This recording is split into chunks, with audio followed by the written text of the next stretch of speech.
Welcome to Book Crew. We are on KCCC, 9:30 a.m. in New Mexico on Mondays at noon. We're available on YouTube under the Task Force Geek banner. And by the time that you hear this, we'll be on every major podcast aggregator out there. I am writer and marketing Jedi Dirk Hooper, and I'm joined as always by author and editor Beth A. Freely. How you doing, Beth? I'm doing good. Had a productive day. Got a lot of writing done today. Really? Yeah. That's good. Yeah. Very good. Well, I have a character who's extremely loud in my head at the moment, so I've learned to pay attention to him. I understand how that is. Sometimes you just got to write. Yep. I wanted to say that, and I think that it's germane to our guest today. I've been very stressed lately. I've had a lot of stuff going on in my mind. Speaking of like characters and stuff, with all of the craziness that happened yesterday with the weather in Oklahoma City and all of the different projects that I have running around, and then today's gauntlet of episodes that we've been preparing for and stuff. My mind was going crazy this morning, and I ended up going outside for a walk, and then I sat down for a minute, and I just meditated for about 15 minutes, and suddenly all of the noise that was happening in my head just kind of melted away. And suddenly I heard, like, I was outside, so I heard all of these birds around. It's like, where did this come from?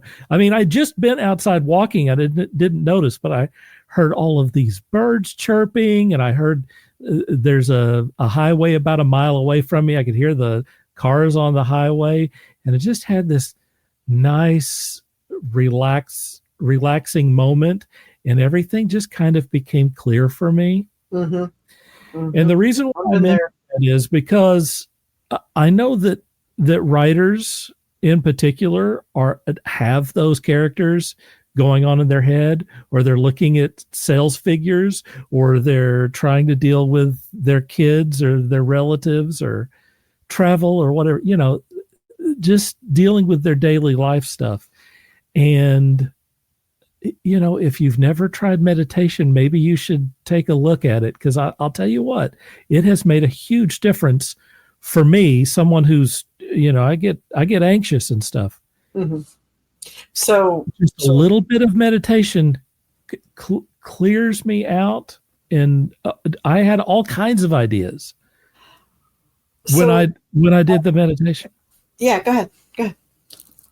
I want to finish with your meditation. I want to hear the rest of what you have to say about it. Oh, that's it. I just wanted to say, I think that it's a valuable practice for people who are writers, and particularly people who feel like they're stressed or overwhelmed with stuff.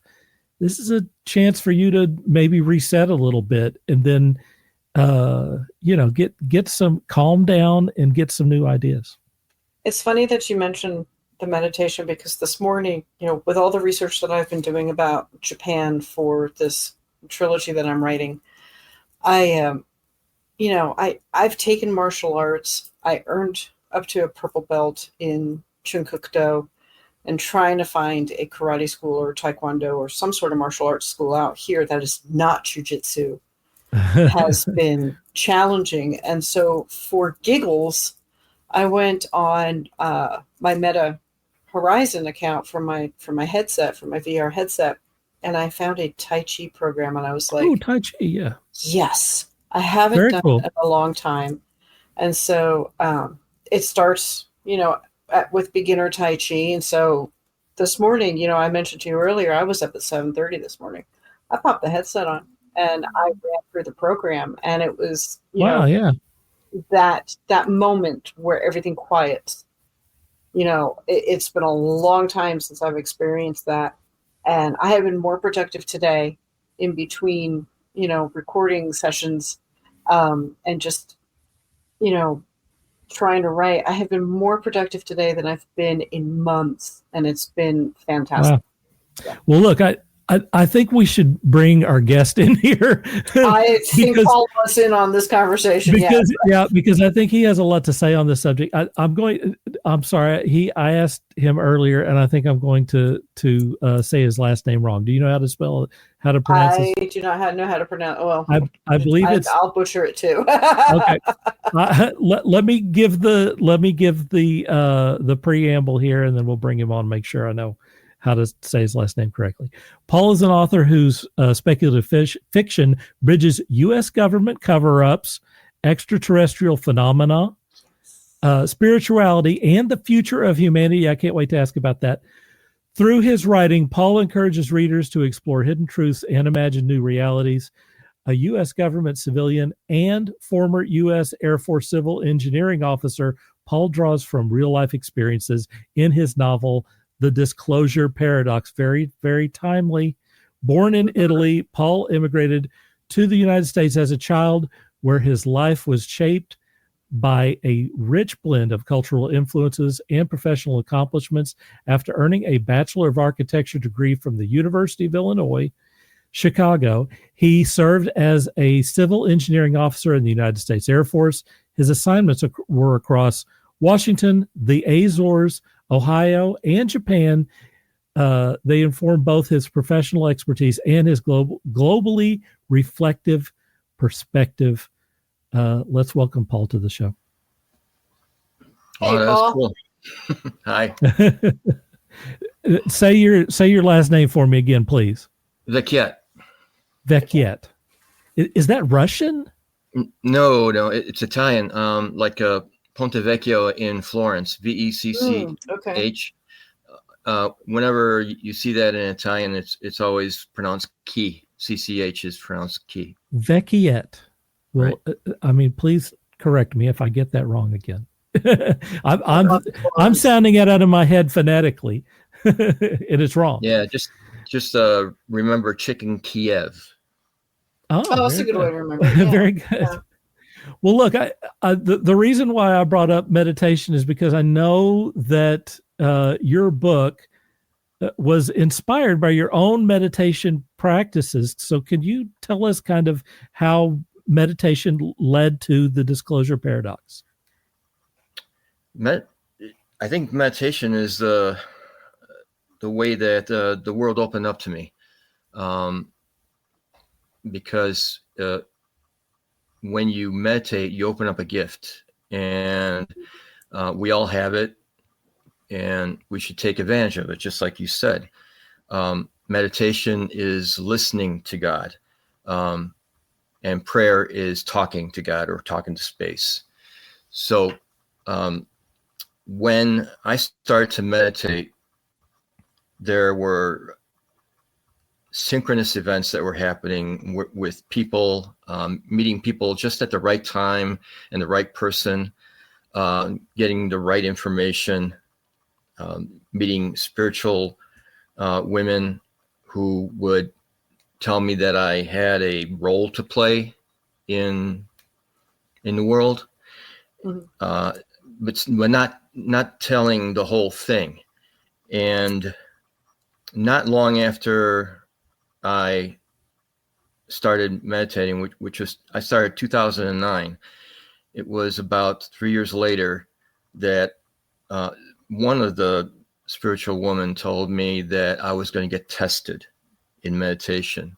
And sure enough, what it was I went through, or I had a memory of going through a wormhole.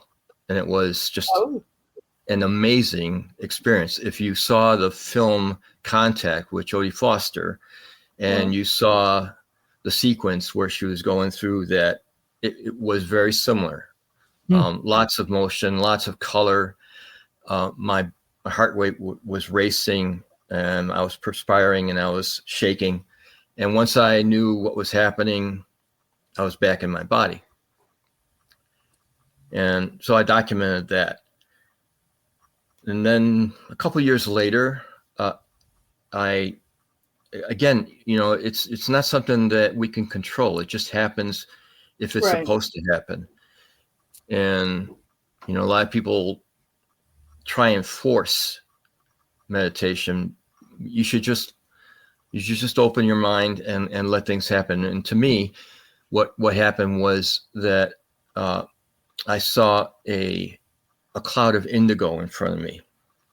And when I saw it, there was a feeling of euphoria that you can't have here on Earth. It was just something beyond Earth, earthbound.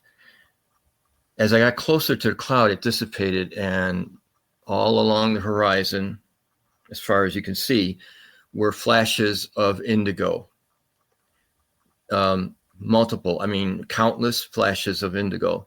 And as I got closer, I got the message of what it was. And what it was the spirits between lives in this mass, that the flashes were indicating that they were either downloading their previous life or uploading their next life. And all of these spirits combine to make this one energy. They're all energies, right? And they're all together, and they're like in a beehive structure of activity. And when they combine, when their power combines to make this one mass, that one consciousness is called the source energy. And that's what everyone says is God. And once I got that information, I was back in my body. So those two profound things I did document in the book. It was when there were other things that were going on, small things like dreams, dreams coming true, visions, meeting people that have had visions, just people that you wouldn't anticipate to meet, and then they would give you these stories that align with what you have been experiencing. Mm-hmm. I put it all together, and I decided, especially when I learned that I needed to document this stuff, when they were telling me that I have a role to play, that I was a counselor and informer. What I did is I put together, the only way I could counsel and inform is to write this down. So that's what I did. So that led to the book Disclosure Paradox. I know that there are some other elements that you mentioned in the creation, like in your real life, in your day-to-day life, about like finding a hidden underground space in a secure facility. Right. That happened. Let's get full Art Bell here. Let's go into all of the things that let's go into all of the things that kind of seeded that book. I've got a lot of things to attract people that are into the conspiracy theories, the questions about extraterrestrials on the planet, things like that. So yes, when I was an Air Force officer, I was one of my jobs was to be a construction manager, and that was at Wright-Patterson Air Force Base in Dayton. Yep. And Wright-Patterson is the cradle of research and development for the Air Force. Oh. The facility that I was in, that I was supposed to evaluate prior to construction, was Foreign Technology Division. Now, this facility is a two-story warehouse, very large building. When you go there, it's surrounded by motion detectors. And when you go inside, even if you have a top secret clearance, you're escorted around. As you enter double doors to get into the facility, everything is white, wide corridors, no numbers on doors, no names on the doors, no directories. And everyone that is in, like in one office doesn't know what's going on in the next office. It's compartmented. My project was on the second floor, and it was to install a computer system. Well, this was mid to late 80s, and you can imagine the computers were much larger then. You're talking like a mainframe system almost. Yeah, right. Yeah. So I needed to go there because I needed to evaluate the condition of the facility to make sure that there was No problem where the contractor would have differing site conditions based on what's in the drawings. Mm-hmm. Everything was gutted, and I just, as part of the routine, you look at the as-built drawings. Now, the as-built drawings are drawings that show the condition of the facility prior to construction. So I'm thumbing through the drawings, and I see a sheet that says basement on it. Well, it's a warehouse building. Usually you don't build basements in warehouses. That's not a thing. Right. So I evaluated the outline, compared it to the outline of the facility, and it matched. So I thought, okay, there's a basement in this building. Right. So I flipped the pages some more, obviously very curious about what's going on. And I see a drawing to show a 70 by 90 cryogenic chamber in the basement. And Wow. Action. I thought, whoa, jackpot. But the interesting thing was that something. That's huge. Yeah. I was going to say 70 by 90 is pretty big. Yeah.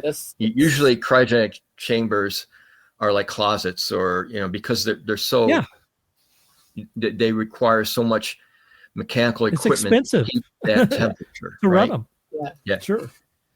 So I was very calm about it, and I made sure my escort didn't see that I saw it, rolled the drawings back up, made it look like I never even touched them.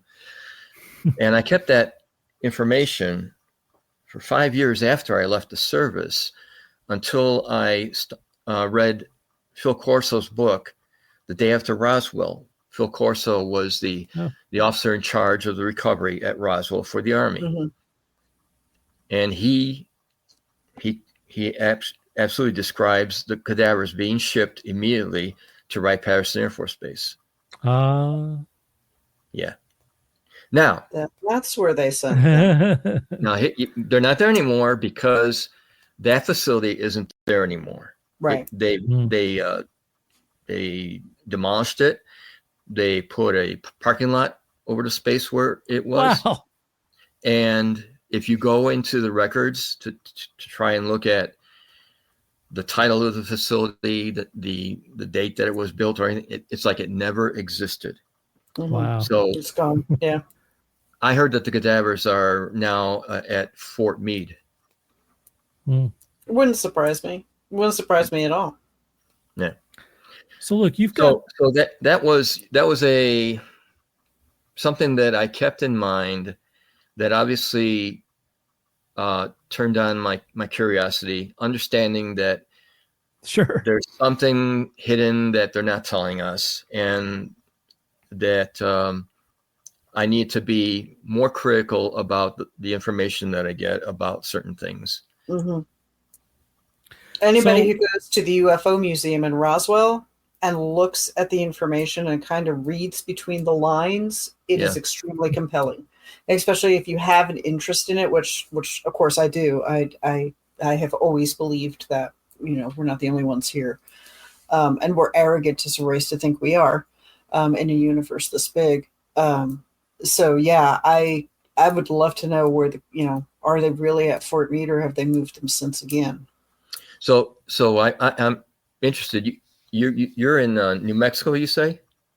Yep, I'm in New Mexico. I'm an hour outside of Roswell. All right. So another thing that happened that was synchronous was that a woman who was her mother was CIA. Before she passed away, she gave her documents about Dulce, New Mexico, about the autopsies of the extraterrestrials and of things of that nature. And she gave me those documents, and I used those documents to put together the plot in my book. So everything about that I describe is based on those documents that were CIA. And one of the prized possessions that I have is the briefing document that the Truman administration gave to the Eisenhower administration to brief them on Majestic 12. and Oh, and all of the sightings that led to the establishment of Majestic 12. So I have that, and I figured out where the second crash was after Roswell. Everyone knows about Roswell, but there was one in Corona. Yeah. And if you look closely, there's still, you can still see the debris field from that crash in Corona on Google Earth. oh, And I describe it in my prequel, which was the second book that I wrote after this one, which will come out third actually because it's a prequel. So, but and I've saved that because it's very interesting that debris field is still there. Since this has so much stuff that's true to you, and to your own experiences, and also true things that you can, I mean, you have documents and stuff backing this up. What was the impetus for you writing a fiction book versus writing like a nonfiction book that kind of details all of this? The nonfiction genre is saturated with people that have been doing it for a long time, multiple book authors, people that have been on shows. They have a circle of people that show up on like Ancient Aliens and things like that. Sure. And I know they're well known, and they show up on Coast to Coast and stuff. And I can't compete with that because my experience, it's only a few things, and I can't compete with being especially since I'm not a full-time researcher. My full-time job is architect with the government, so right. I can't dedicate that. And the other aspect is that I wanted to keep the characters, the actual individuals, safe, so I changed their names. So all the characters are based on real people. Mm-hmm. All the events are real. And of course, the main character is based on me.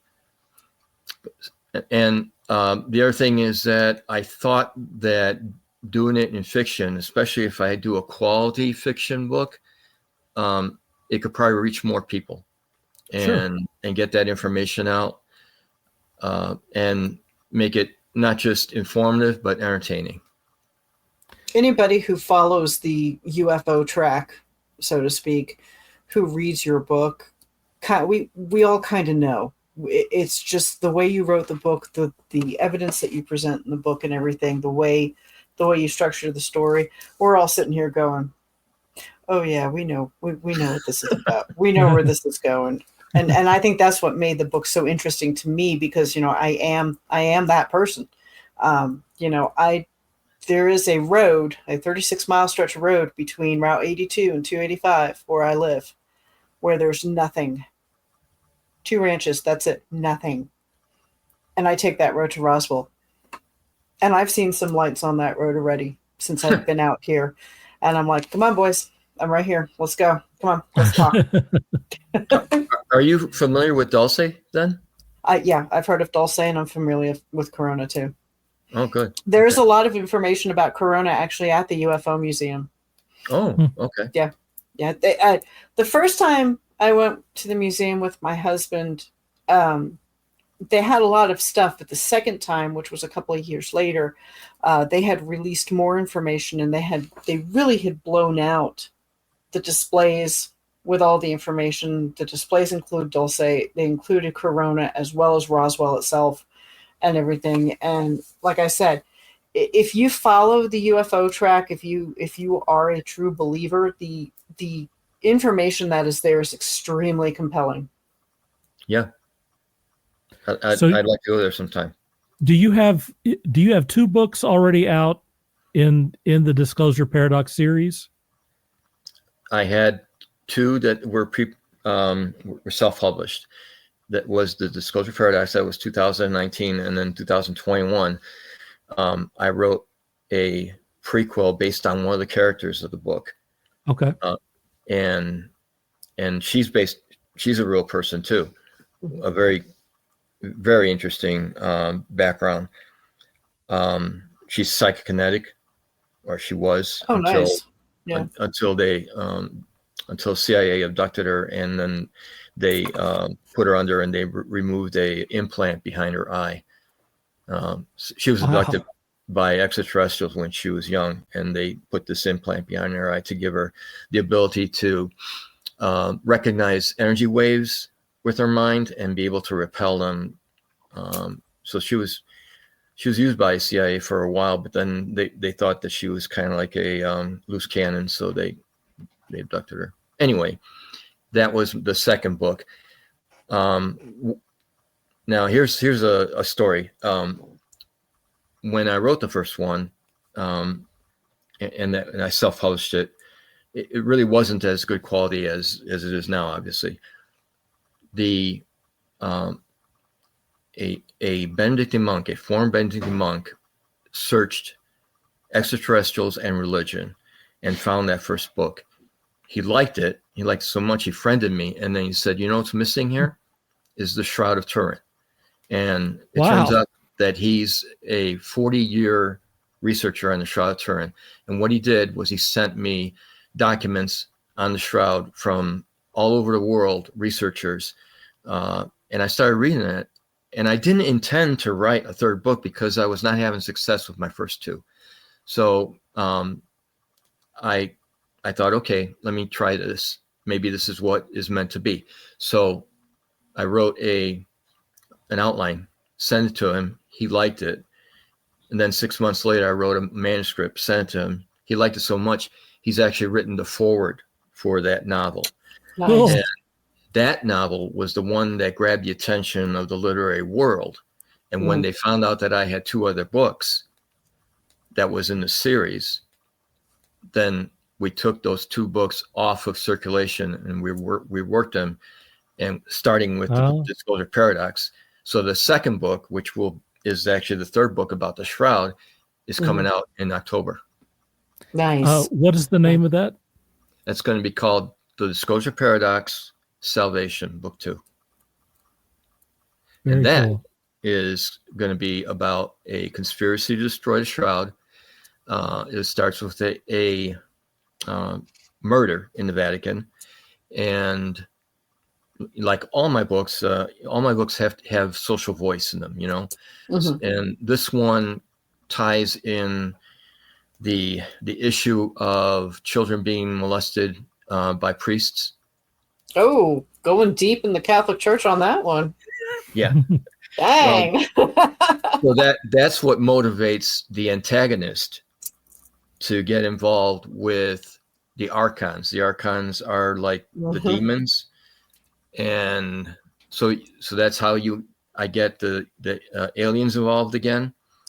And then I have the hypothesis about why they are after the Shroud, to get Jesus's DNA because it's special. So see, I love it when authors like you are not afraid to go, yeah, I'm doing this. And you know, because it makes both for interesting writing and interesting reading. And I think as authors, I have told quite a few authors that I've worked with and on social media, don't be afraid to don't shy away from these touchy subjects. I helped a young lady who wrote a book based on the Civil War. I was her editor, and I said to her, I said, hey, if you're going to write about the Civil War, write about the Civil War. I said, your character's a nurse in a Civil War hospital. What does it smell like? What does it sound like? What are the soldiers feeling? I said, don't shy away from it. I said, it's something that happened in history. I said, we've got people trying to cover it up. I said, but that's not it. I said, this happened.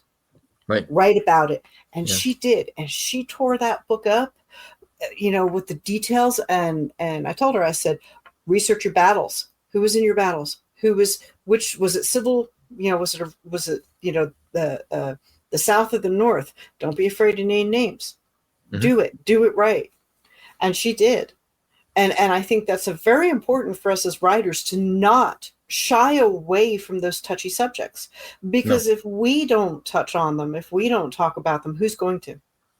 Yeah, and I want people to think, because one of the things that I bring up in a chapter in that second book that's coming out, there's an entire chapter about the facts behind the shroud that say that it's authentic.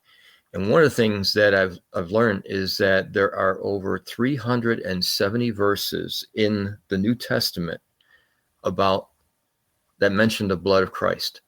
Now, that's not a coincidence. There's something about that. So my hypothesis has a lot of basis. I like that. That's interesting.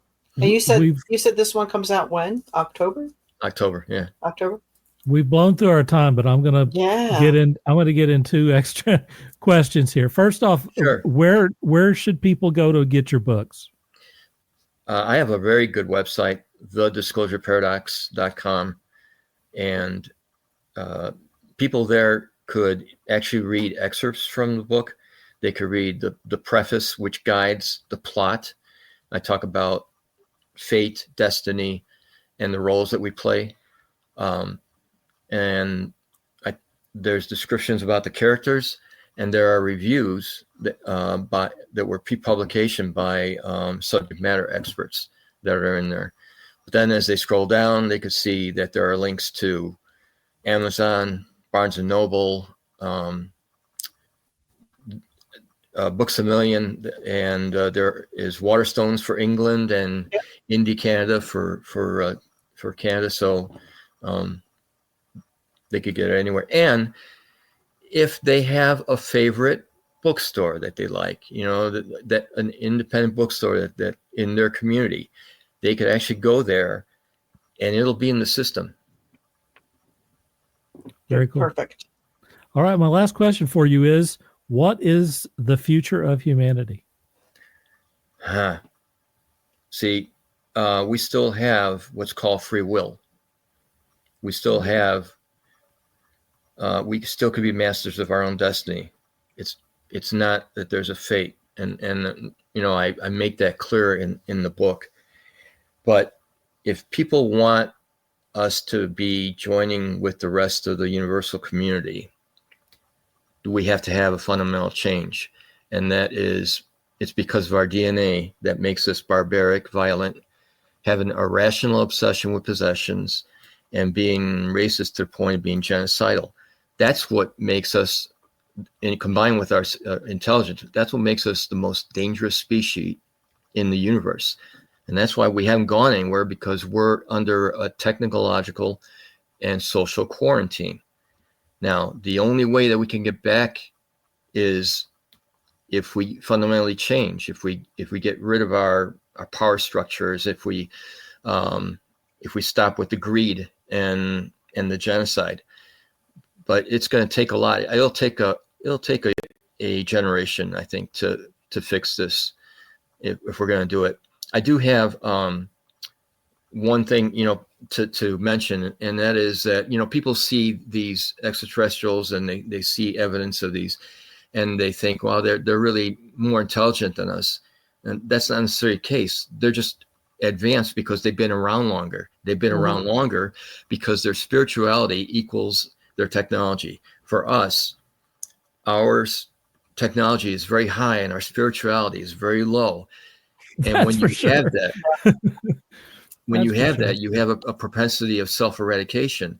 On the other hand, when your spirituality is higher and your technology is lower, you have a propensity to be assimilated.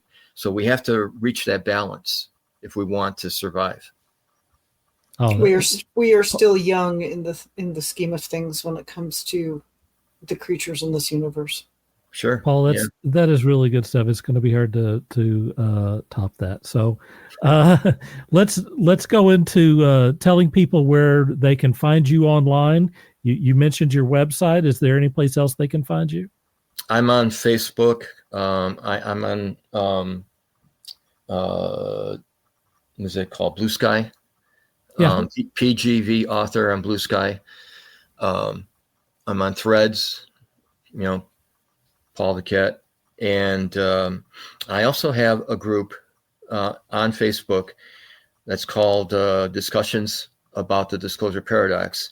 And, it's just a group that, we talk about the topics in the books. And there's about 360 people there right now. That's cool.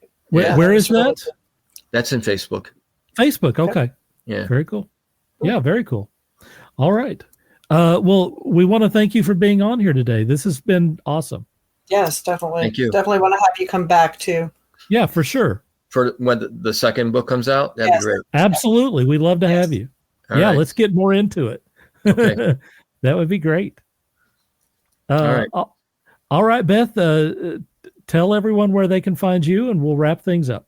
All right, I am Beth A. Freely, author, and you can find me on the usual suspects, Twitter, Instagram, Facebook, B.A. Freely, Frely. You can also find my link tree at B.A. Freely. And check out my website, BethAnne, Freely.com, if you're looking for my books. And if you're looking for some website work or editorial work or book trailers, reach out to me at themusesfunhouse.com. All right. That's going to do it for us. Thanks to our guest, Paul. For Beth A. Freely, I'm Dark Cooper saying, dream hard.